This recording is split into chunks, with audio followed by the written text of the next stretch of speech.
வணக்கங்க. So today government of India is earning more than the broker. We have where government of India is my sleeping partner and I am a working partner with no income. இந்த வீடியோவை பார்த்துருப்பீங்கன்னு நினைக்கிறேன். Sleeping partner பதில் சொல்ல மாட்டாங்க. Sleeping பார்ட்னருக்கு பதில் சொல்ல தெரியாது. அவரோட புலம்பலுக்கு நான் பதில் சொல்கிறேன். இப்போ பாம்பே ஸ்டாக் எக்ஸ்சேஞ்சில் போனாங்க அம்மையார் ஓட்டு கேட்கலாம். நியாயமாக ஓட்டு கேட்கலாம். ஏன்னா ஸ்டாக் மார்க்கெட்டை பயங்கரமாக ஏற்றி வச்சுருக்குறாங்க. எஃப்ஐஐ பணத்தை பயங்கரமாக வெள்ளெடுக்கிறச்ச கூட இன்னும் நம்ம மியூச்சுவல் ஃபண்ட் பணத்தையும் லைஃப் இன்சூரன்ஸ் பணத்தை வச்சு அதை அப்படியே நிறுத்தி வைக்கிறாங்க. மேலேயும் கீழேயும் போகுது மார்க்கெட்டு. நீங்கள் பார்த்துருப்பீங்க. டோட்டலாக இது வரைக்கும் 50,000 கோடி எஃப்ஐஐ வெள்ளை எடுத்துட்டான். ஆனால் இன்றைக்கி அந்த வீடியோவை பற்றி தான் பேச போனேன். எஃப்ஐஐ பணத்தை எடுத்துன்னு போகிறத பற்றி பேசலை. இந்த வீடியோவில் என்ன சொல்கிறாருன்னா, ஒருத்தர், அம்மா தாயே எங்களால் சம்பாதிக்க முடியலம்மா, நாங்கள் ப்ரோக்கரேஜ் போடுறதோட நீங்கள் டேக்ஸும் ஸ்டாம்ப் டியூட்டியும் வாங்குறீங்கம்மா, எங்களுக்கு சம்பாத்தியமே இல்லைம்மா, எனக்கு ஸ்லீப்பிங் பார்ட்னர் நீங்கம்மா, நான் உழைச்சி உங்களுக்கு படி இழைக்கிறேம்னேம்மா அப்படிங்கிறாரு. ஏதாவது நீங்கள் வேலை செஞ்சுட்டு டேக்ஸ் வாங்கினா பரவாயில்லையம்மா, அப்படியே தூங்கி டேக்ஸ் வாங்குறீங்கன்னு அவர் சொல்கிறாரு. அதுக்கப்புறம் என்ன சொல்கிறாரு, கஷ்டப்பட்டு லோனை போட்டு நான் பாம்பேயில் வீடு வாங்க போனோன்னா 11% டேக்ஸ் வருதுங்கிறாரு. அதாவது அவர் என்னென்னா சொல்கிறாருன்னா, ரெஜிஸ்ட்ரேஷன்னு, அதுக்கப்புறமா ஜிஎஸ்டி, இப்போ உங்களுக்குலாம் தெரியாது, ஒரு ஜிஎஸ்டி டேக்ஸு, அதுக்கப்புறம் அவர் சொல்லாதது ஒன்று சொல்கிறேன், ஒரு அளவுக்கு மேலே வீடு வாங்கிட்டீங்கன்னா டிடிஎஸில் கட்டணும். அதில் என்ன சொல்கிறாரு, ஒரு பெரிய பில்டர் பேர் சொல்கிறார், மிஸ்டர் லோதான்னு. லோதா இங்கே தான் உட்காந்துட்ருக்காரு. நிறைய இடத்துல மெயின் சிட்டியில் கேஷ் காம்பனண்ட்டை எலிமினேட் பண்ணிட்டீங்க. லோதா கேஷ் வாங்குறது இல்லை, ஃபுல் அமௌண்ட்டு செக்கில் தான் வாங்குறாரு. அந்த ஃபுல் அமௌண்ட்டு செக்கில் வாங்குறதுனா நான் என் அக்கௌண்ட்டில் என்ன ட்ரான்ஸ்ஃபர் பண்ணுறேன், அதுக்கு எதுக்குமா டேக்ஸ் பிடிக்கிறீங்கன்னு கேட்குறாரு. அதுக்கெல்லாம் அம்மா சிரிச்சுக்கிட்டு பதில் இல்லைன்னு சொல்லிட்டாங்க. இப்போது அவர் கேட்ட கேள்விக்கு 2-3 இடத்துல நான் பதில் சொல்லிடுறேன். முதல் பதில் எவல்யூஷன் அவர் புரிஞ்சுக்கல. புரோக்கிங் போனதுக்கு காரணம் டெக்னாலஜி. அந்த டெக்னாலஜியை பாம்பே ஸ்டாக் எக்ஸ்சேஞ்சு புரிஞ்சிக்கவே இல்லை. அதனால தான் மன்மோகன் சிங் எவ்வளவோ சொன்னாலும் போதும், பேப்பர் ட்ரேடிங்லேயே நாங்கள் இருக்கோம் நம்போது வேறு வழி இல்லாமல் நேஷ்னல் ஸ்டாக் எக்ஸ்சேஞ்சை கொண்டு வச்சாங்க. அந்த நேஷ்னல் ஸ்டாக் எக்ஸ்சேஞ்சு கம்ப்ளீட்டாக பாம்பே ஸ்டாக் எக்ஸ்சேஞ்சை காலி பண்ணிடுச்சு. அன்றைக்கி அடைச்ச மரண அடி தான் இன்றைக்கி வரைக்கும் அதை எழுந்துக்கவே இல்லை. இப்போ தான் துளிர் விட்டு எழுந்துக்கலாமான்னு பார்க்குது. ஏன்னா most of our retail traders இன்றைக்கி மங்காத்தா ஆடிட்டுருக்காங்க. மங்காத்தான்னா 3 சீட் ஆட்டம். அது நம்ம ஊரில் ஆப்ஷன்ஸுங்கிற பேரில் வாடிட்டுருக்காங்க. நம்ம முக்கால்வாசி பேருக்கு எந்த ஸ்டாக்கை வாங்கணும்னு கூட தெரியாது. ஆனால் ஆப்ஷன் ட்ரேடிங்கில் ஈஸியாக சம்பாதிக்கலான்னு வந்துட்டாங்க. இந்த ஆப்ஷன்ஸ்னால தான் இன்றைக்கி இருக்கிற பெரிய பெரிய புரோக்கிங் கம்பெனிகள்லாம் நல்லா ப்ராஃபிட் பண்ணிகிட்ருக்கு. ஈவன் ஆன்லைன் புரோக்கிங்லாம். இந்த பாம்பே ஸ்டாக் எக்ஸ்சேஞ்சில் இப்போ தான் அந்த ஆப்ஷன்ஸை இப்போ தான் கொண்டு வந்திருக்காங்க. இப்போ தான் அது கொஞ்சமாக அது வால்யூம் எடுக்குது. அந்த வால்யூம் எடுத்து அது மீறி வரத்துக்குள்ளே நேஷ்னல் ஸ்டாக் எக்ஸ்சேஞ்ச் அடுத்த 4 லெவல் தாண்டி போயிடும். ஸோ ப்ரைமரி காரணம், நீங்கள் பாம்பே ஸ்டாக் எக்ஸ்சேஞ்சில் உட்காந்துருந்தீங்கன்னா நீங்கள் பணம் சம்பாதிக்க முடியாது. 2வது விஷயம், நான் இந்த மங்காத்தால் ஆடின காசு ஒட்டாத காசு. ஏன்னா மங்காத்தா ஆடுற முக்கால்வாசி பேர் நடுத்தருவுக்கு வந்துடுவான்.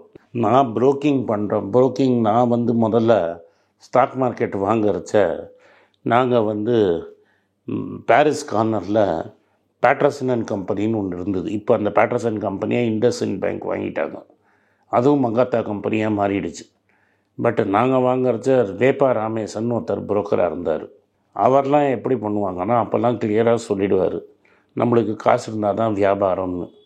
அவருக்கு முன்னாடியே எந்த ஸ்டாக்கை வாங்கணுங்கிறது நல்லா தெரியும். ஸோ அதனால் அவர் கிளியராக சொல்லிடுவார், 2.5% ப்ரோக்கரேஜ் கொடுத்து தான் ஆகணும். இந்த மோஸ்ட் ஆஃப் தி ஷேர்ஸ் நம்ம வாங்கிறது பாம்பே ஸ்டாக் எக்ஸ்சேஞ்சில் தான் வாங்கணும். ரிலையன்ஸ் 100 ரூபா இருந்தது.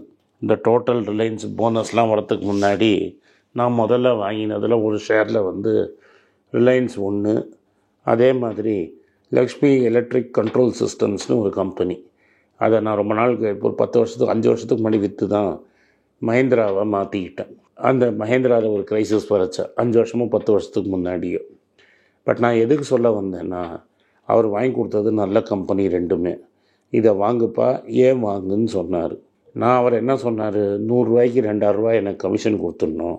ரெண்டாவது அடுத்தது அவர் என்ன சொன்னார்னா, அங்கே நான் ரூ. 100க்கு வாங்கினேன்னா உனக்கு ரூ. 102 போடுவேன்னாரு. அப்போ நான் ரூ. 1,00,000 வாங்கினார்னா அவர் ரூ. 4,500 சம்பாதிப்பார். அந்த ரூ. 4,500 எடுத்து தான் அவரால் எல்லாருக்கும் சம்பளத்தை கொடுக்க முடியும், ப்ரெஷர் இல்லாமல் இருக்க முடியும். டெய்லி கார்த்தால சாயங்காலம் என்னை கூப்பிட்டு விற்கிறியா வாங்குறியான்னு கேட்க மாட்டார். ஆனால் இப்போ என்ன ஆயிடுச்சுன்னா, 5paisa.comல ஆரம்பித்து இப்போ Zedo.growலலாம் என்ன ஆயிடுச்சுன்னா, உங்களுக்கு ட்ரேடிங்க்கு மார்ஜினே இல்லை, நீங்கள் ஃப்ரீயாக ட்ரேட் பண்ணலாம் அப்படின்னு கொண்டு வந்து வச்சுட்டாங்க. ஆனால் டெய்லி கார்த்தாலையும் சாயங்காலையும் கூப்பிட்டு இதை விற்கிறீங்களா, இதை வாங்குறீங்களான்னு கேட்டுகிட்டே இருக்கிறாங்க. எஸ்பெஷலி ஃப்யூச்சர்ஸ் அண்ட் ஆப்ஷன்ஸில் ட்ரேட் பண்ண சொல்கிறாங்க. உங்களுக்கும் ஒரே சந்தோஷம், ஏன்னா 0% கமிஷனில் சார்ஜ் பண்ணுறோம். ஆப்ஷனுக்கு ரூ. 50 ரூ. 20 கொடுத்து வாங்குறீங்க. இதனால் உங்களுக்கு என்ன பெரிய ப்ராப்ளம்னா, ஸ்டாக் மார்க்கெட்டில் புரோக்கர் ஆஃபீஸில் படித்தவன் எவனுமே கிடையாது. ஏன்னா படித்து ஸ்டாக் மார்க்கெட்டு தெரிஞ்சவன் ரூ. 2,00,000 சம்பளத்துக்கு இல்லாமல் வரமாட்டான். ஏன்னா இன்றைக்கி ஐடி வந்துருச்சு, மற்ற எவ்வளவோ தொழில் வந்துருச்சு. அவன் ரூ. 1,00,000 2,00,000 இல்லாமல் வரமாட்டான். ஸோ இருக்கிற தத்துக்குட்டிங்களை தான் பிடிச்சி போட்டு ரிலேஷன்ஷிப் மேனேஜர்னு வச்சுருக்கிறாங்க. அந்த ரிலேஷன்ஷிப் மேனேஜர் என்ன பண்ணுவான், அவனுக்குன்னு டார்கெட் இருக்கும். ஏன்னா அவனுக்கு 30,000 சம்பளம் கொடுத்தா ரூ. 1,00,000 அவங்கள்ட்ட ப்ரோக்கரேஜ் எடுக்கணும். நீங்கள் நான் வேப்பா ராமேசனுக்கு ரூ. 1,00,000 4,500 கொடுக்கறதுக்கு உங்களுக்கு மனசு வராது. அதனால் நீங்கள் என்ன லட்சத்துக்கு 500 கொடுக்கறதுக்கு கூட உங்களுக்கு மனசு வரல.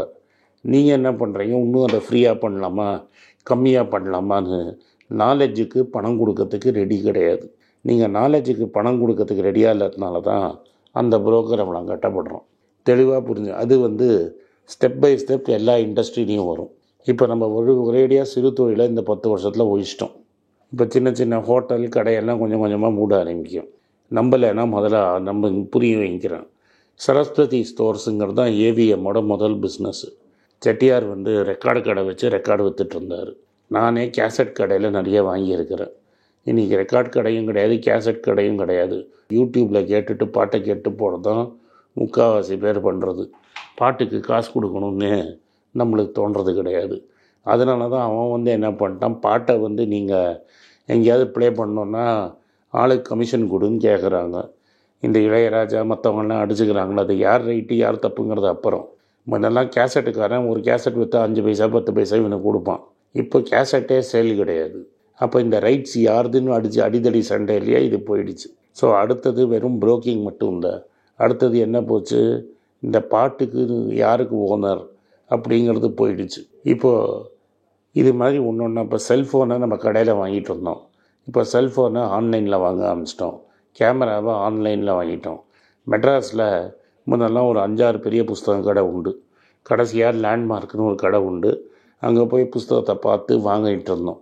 எகன் பாத்தம்ஸுங்கிறது வெறும் காலேஜ் டெக்ஸ்ட் புக் விற்கிற இடம் முக்கால்வாசி.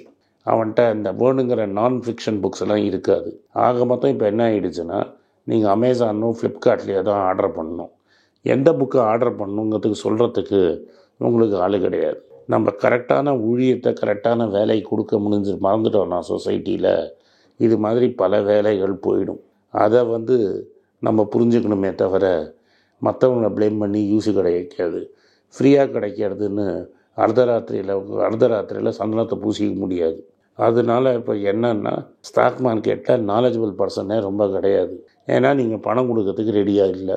அப்போ அழகாக ட்ரெஸ்ஸை போட்டுக்கிட்டு டிவியில் உட்காந்துக்கிட்டு உங்களுக்கு மூஞ்சியை பளபளன்னு வச்சுக்கிட்டு பை செல் சொல்லி கொடுப்பாங்க.